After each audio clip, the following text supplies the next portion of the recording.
فاذكروني أذكركم واشكروا لي ولا تكفرون يا أيها الذين آمنوا استعينوا بالصبر والصلاة إن الله مع الصابرين.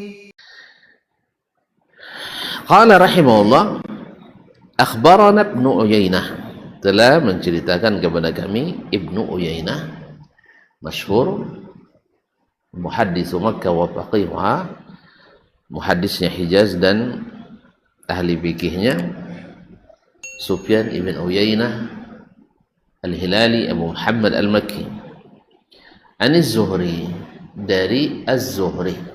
Az-Zuhri ini sampai ke Simpang Batu, Ujung Batu. Ada Cuzuri sekarang? Pak Zuhri ada kan? Pasti ada, di mana-mana ada. Saking terkenalnya beliau. Ini diambil dari nisbatnya beliau dari Bani Zuhra min Quraisy. Namanya Muhammad ibn Muslim ibn Ubaidillah ibn Abdullah ibn Harith ibn Hisham ibn Shihab Az-Zuhri. Abu Bakar Al-Madani, salah satu dari 6 tabi'in yang menjadi poros perpustakaan sanad hadis. Dan beliaulah yang mendapat kehormatan mengumpulkan hadis secara besar-besaran atas perintah Amirul Mukminin Umar bin Abdul Aziz.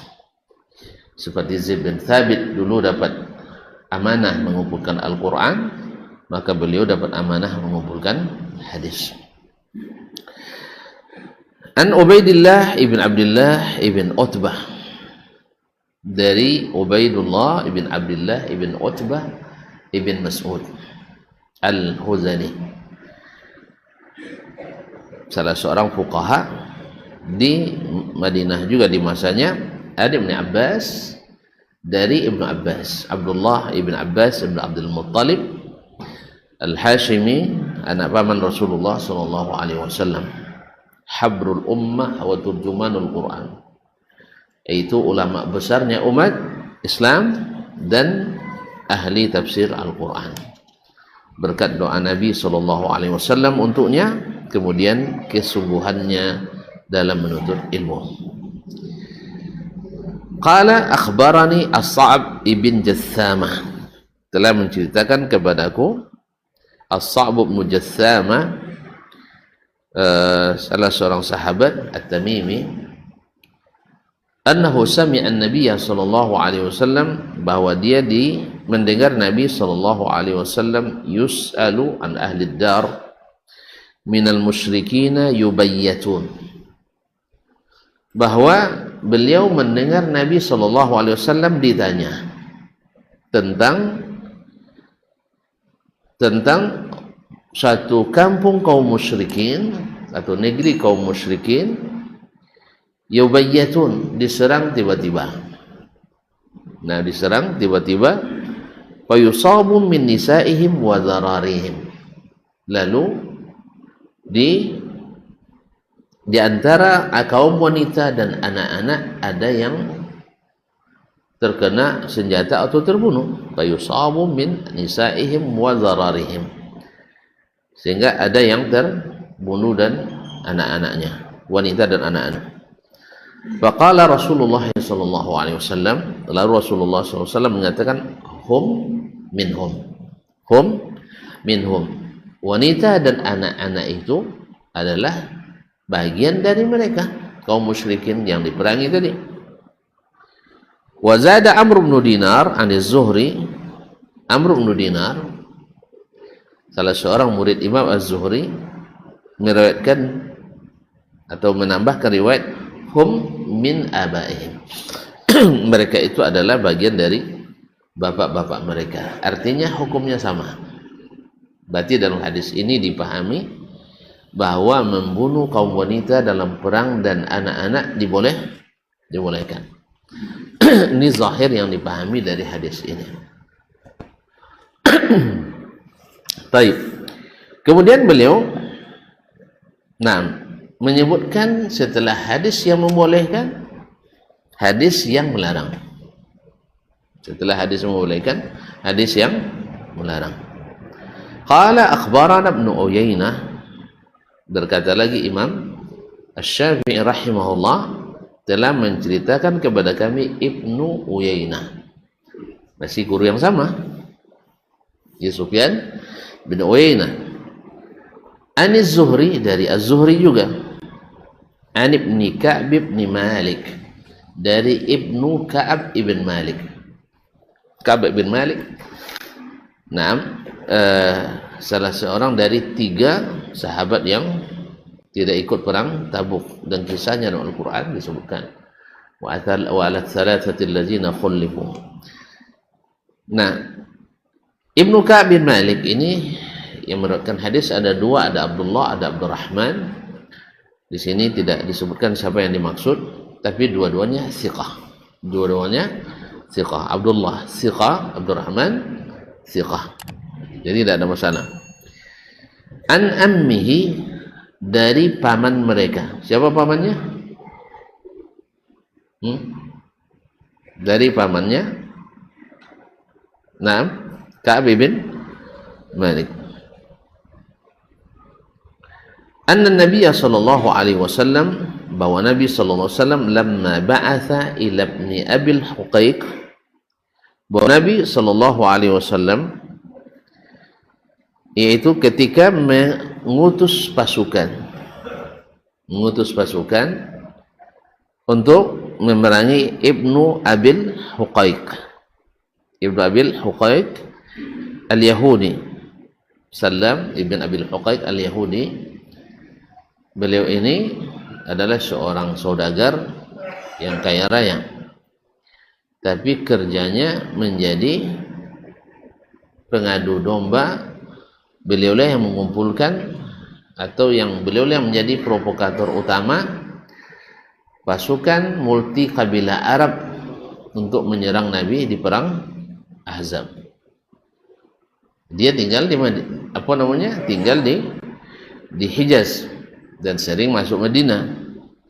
Di Madinah dia seperti berkawan, tapi dalam hatinya penuh dengan permusuhan kepada Nabi dan kaum muslimin.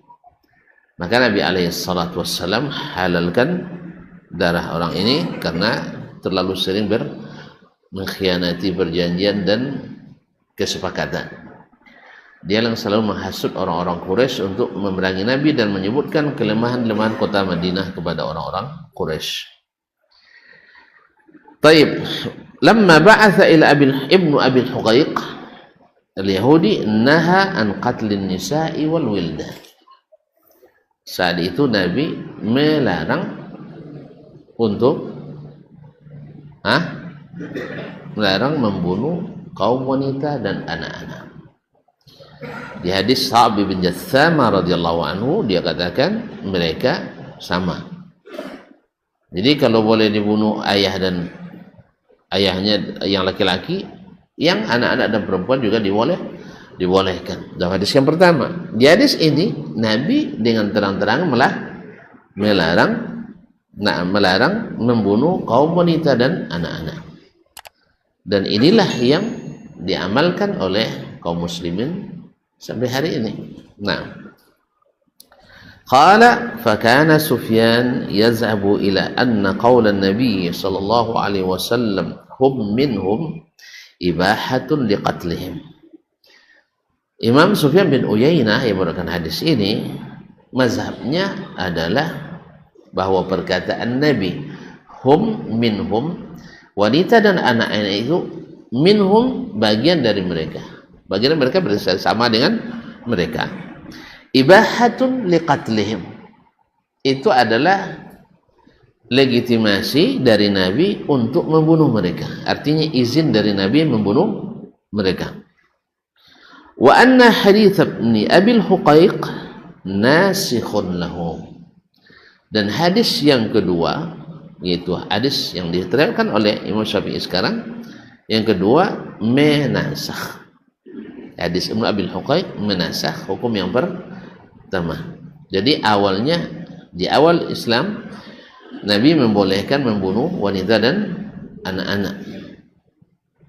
Sedangkan di hadis Ibnu Abil Huqaiq Nabi melarang, berarti nasakh.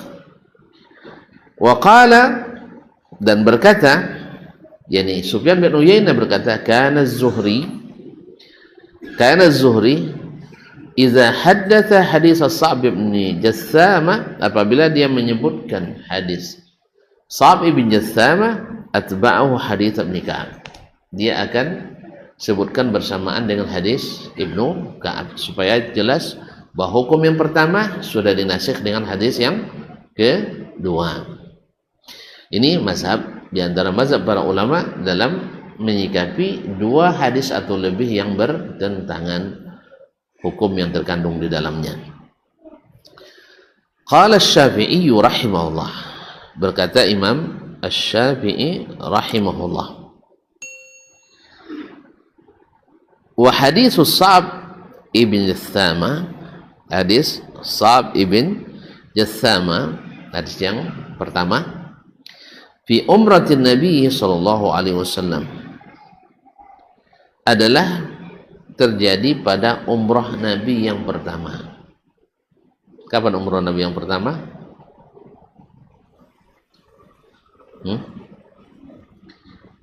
Umrah Nabi yang pertama kapan? Pada lupa semua. Nabi umrah 4 kali, sahih? Umrah Nabi yang pertama tahun keberapa?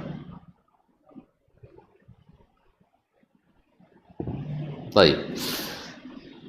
Umrah Nabi pertama adalah tahun ke-6. Sah? Di saat ada perdamaian atau gencatan senjata antara orang-orang Quraisy. Nabi pergi umrah tetapi ditahan oleh orang Quraisy di tahun ke-5, Hudaybiyah. Akhirnya Nabi tidak diizinkan. Lalu terjadi perjanjian bahwa Nabi mesti balik lagi. Yang kedua, banyak klausul perjanjian yang disebutkan dalam perjanjian tersebut, di antaranya bahwa mereka bersepakat melakukan gencatan senjata. Kemudian orang Islam masuk Islam tak boleh diterima Nabi di Madinah. Sebaiknya yang murtad kembali ke Mekah wajib diterima oleh orang Mekah. Sampai kisahnya sampai sahabat pada keberatan. Ya, pada keberatan. Tapi Nabi bilang, ana Rasulullah, saya ini Rasulullah. Allah yang akan menunjuki saya.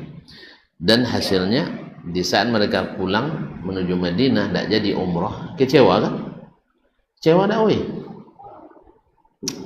Aku tidak pernah bayangkan deh. Orang kecewa. Gimana tidak? Dah hampir sampai ke Mekah. Tiba-tiba tidak boleh umrah. Kecewa tak? Antum baru ke Duri aja dah kecewa nak jadi berangkat. Sah? Padahal masih di sini. Masih ingat dulu ada di salah satu daerah, dan banyak kejadian, tapi ada salah satu daerah dicarinya orang Kemenak itu dengan parang itu. Karena dia sudah terlanjur apa istilahnya walimatus safar gitu, sudah ngundang orang. Mungkin juga sebagian dah pada ngutang-ngutang. Tiba-tiba dibatalkan keberangkatannya. Parah. Jelas ya? Ini ndak sudah berjalan, dah tinggal sehari lagi sampai Mekah, atau sehari, 1,5 hari, nak sampai Mekah tiba-tiba dilarang. Dan sahabat kan pada semangat, kita orang kuat-kuat, kita dalam keadaan orang beriman, mereka orang kafir, masa mereka berhak pulang ngurus Masjidil Sah? Pasti kita berpikiran seperti itu. Kita orang yang dalam kebenaran, harus kita lawan, kan itu. Apalagi orang seperti Umar bin Khattab radhiyallahu anhu. Tapi Nabi SAW katakan, saya ini Rasulullah. Jadi kalau sudah bilang Rasulullah, mereka harus ikut. Nabi tak mungkin melakukan yang salah. Tak mungkin melakukan yang salah. Dan dia berbuat atas petunjuk Allah. Dan memang benar. Di perjalanan pulang turun ayat inna fatahna laka fathan mubina.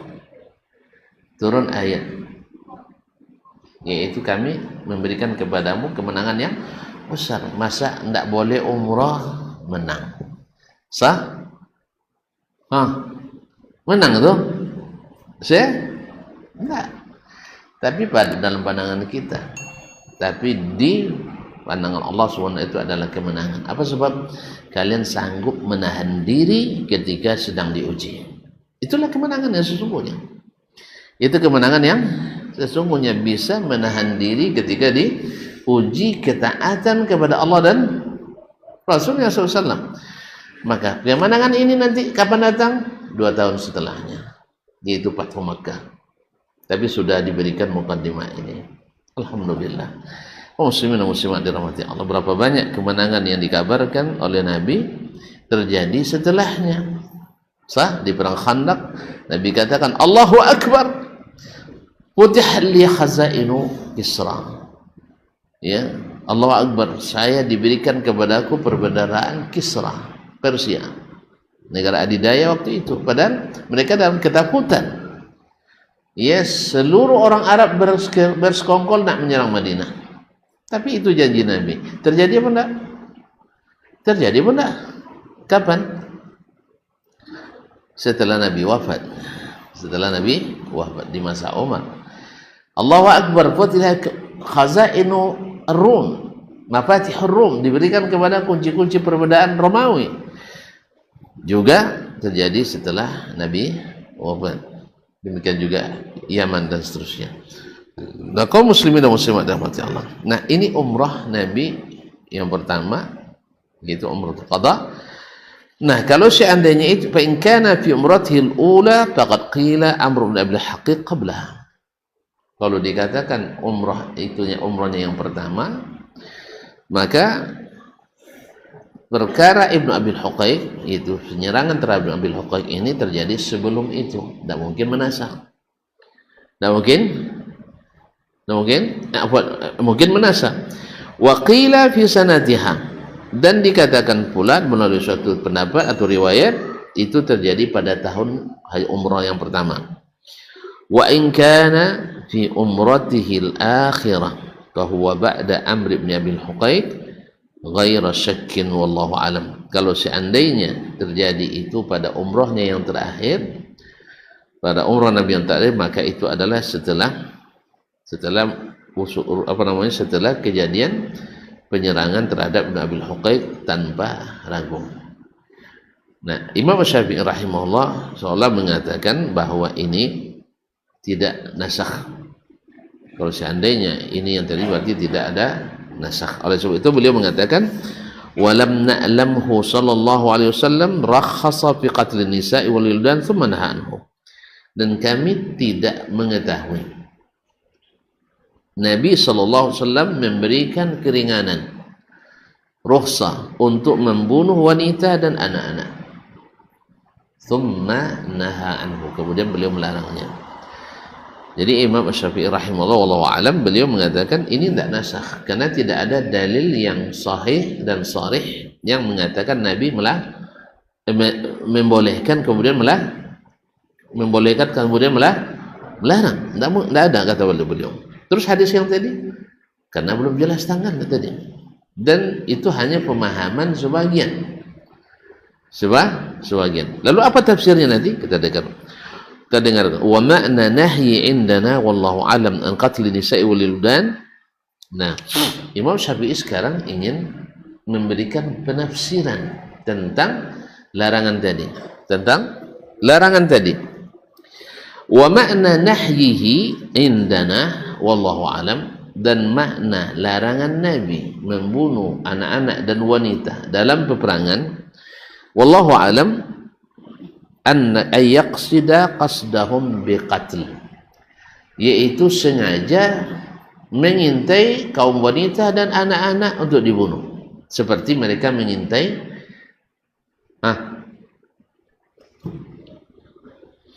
biasanya kalau perang yang dicari siapa? Yang diintai siapa? Anak-anak. Itu tidak pernah perang juga, itu masalahnya. Perang-perangan pun tidak pernah. Yang dicari siapa? Tentu tentaranya yang ikut berperang. Maka larangan Nabi membunuh anak-anak dan kaum wanita yaitu sengaja mencari-cari mereka untuk dibunuh. Paham? Paham ya? Itu makna larangan Nabi membunuh anak-anak dan wanita. Sedangkan kalau tanpa disengaja dibidik, ya kan orang memanah nih, orang mau perang tak wayang, betul lah. Ayo latihan perang lagi, perang-perangan lah, perang-perangan lah. Kalau orang berperang, kan semua senjata digunakan, tombak, apa lagi? Hah? Panah, apa lagi? Petasan? Ya Allah, oh pedang, saya kira petasan tadi. Dah biasa main petas. Kaum muslimin apa? Kalau sekarang kan pakai granat, sah? Pakai apa lagi? Yang pakai ini apa namanya? RPG. Apa lagi? Pakai AK dan sebagainya. Ini kaum muslimin muslimat, kalau dia tembakkan begini, tentu di situ ada anak-anak, ada kaum wanita. Nah, ini tidak masuk dalam larangan. Tapi yang masuk larangan adalah sengaja dicari anak-anak dan wanita. Ini makna larangan Nabi SAW menurut Imam Asy-Syafi'i, yaitu sengaja membunuh anak-anak dan wanita. Jelas? Tapi kalau tidak sengaja, nanti akan dijelaskannya. Wahum yu'rafuna mutamayyizina mimman amara biqatlihi minhum. Dan mereka itu bisa dikenali dan terpisah dari pasukan yang hendak dibunuh. Pasukan lawan yang hendak dibunuh. Ya perang kan? Kalau perang apa tuh? Mesti membunuh kan? Kalau enggak dibunuh. Makanya jangan cita-cita perang.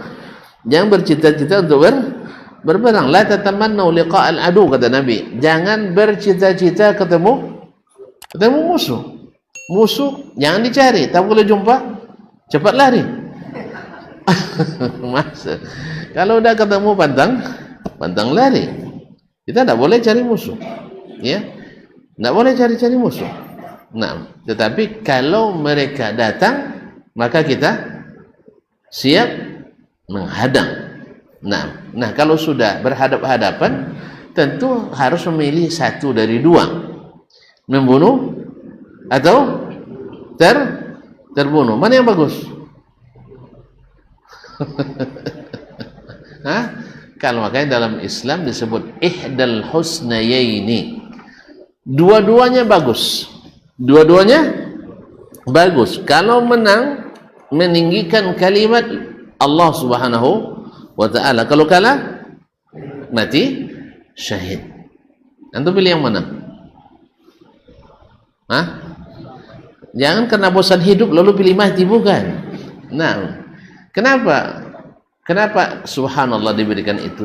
Karena akan beda antara orang yang cinta hidup pergi berperang dengan orang yang baginya hidup dan mati sama mulia. Sah enggak? Untung rugi samonya. Jadi itu sama, berarti dia akan lebih bersemangat lagi. Maka dijanjikan oleh Allah SWT ihdal husnayn, salah satu dari dua yang baik, mati syahid dan hidup berarti menang memuliakan agama Allah tabaraka wa taala. Nah,